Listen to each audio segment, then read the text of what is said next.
Can workmen dues be treated differently under the Insolvency Code and the Companies Act? Supreme Court settles this clash and explains the waterfall mechanism. Hello everyone, welcome back to the channel. This presentation is brought to you by Synergy Business Advisors Noida, your trusted business mitra, providing complete advisory solutions. Today we are analyzing a landmark Supreme Court judgment in Moser-Baer Karmachari Union versus Union of India, which clarifies the waterfall mechanism under the Insolvency and Bankruptcy Code 2016 and also its relationship with the Companies Act 2013. Before we get into the judgment, here is what you need to know about the statutes involved. IBC Section 53 prescribes the priority order for distribution of assets in liquidation, allocating proceeds in a structured hierarchy, including workmen dues for the preceding 24 months pari passu with secured creditors if they relinquish security. IBC Section 36 subsection 4 excludes sums due from Provident Fund, Pension Fund and Gratuity Fund from the liquidation estate. Companies Act Section 326 and Section 327, where workmen's dues and certain contingent debts were prioritized differently in winding up. Section 327 subsection 7 states that Section 326 and 327 of the Companies Act will not apply in the event of liquidation of a company under the IBC. This means preferential payment provisions for winding up under the Companies Act are excluded in IBC liquidations. The petitioners, including Moser-Baer Karmachari Union, challenge the constitutional validity of Section 327 subsection 7 of the Companies Act 2013 and Section 53 of the Insolvency and Bankruptcy Code. They argued that Section 327 subsection 7, which excludes Section 326 and 327 of the Companies Act in the event of IBC liquidation, and the IBC's waterfall mechanism unfairly reduced the priority of workmen's dues, violating Article 14 and 21 of the Constitution. Main issues before the Supreme Court.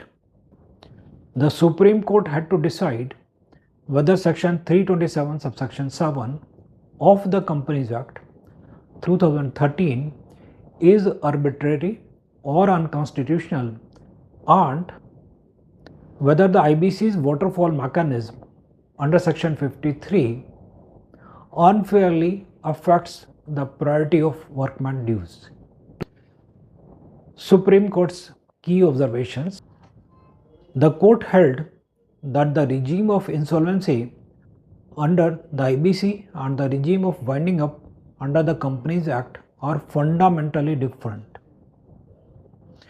both in purpose and execution.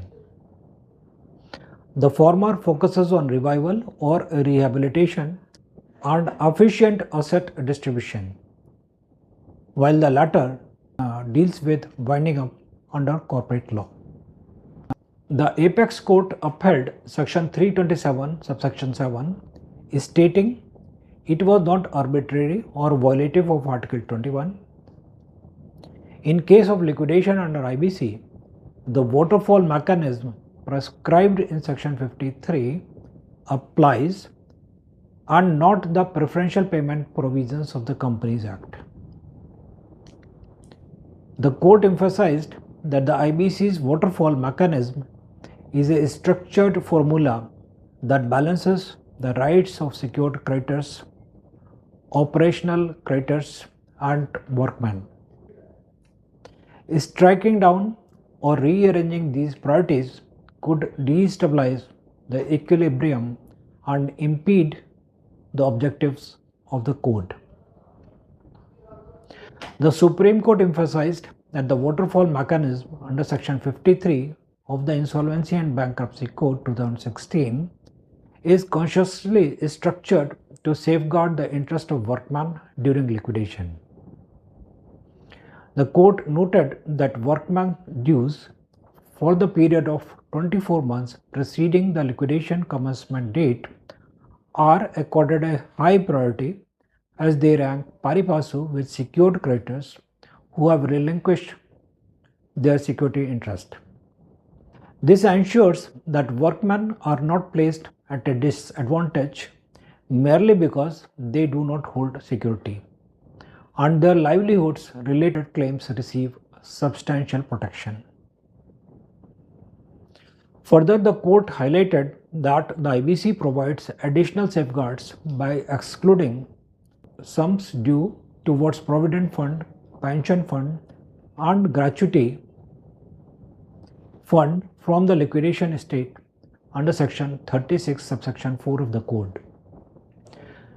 As a result, these statutory and social welfare dues are protected in full and are not subject to distribution under the waterfall mechanism. The Supreme Court held that when these protections are read together, the IBC strikes a balanced and equitable approach, recognizing the vulnerability of workmen while maintaining the overall economic rationale and efficiency of the insolvency resolution and liquidation process. In summary, the Supreme Court upheld the constitutionality of the IBC's waterfall mechanism and Section 327, subsection 7 of the Companies Act, ensuring that the IBC's priority structure prevails in liquidation. The decision brings clarity to liquidation practices and confirms that statutory workmen's dues remain protected under the code. This is CA and IP Praveen Agrawal thanking you for watching.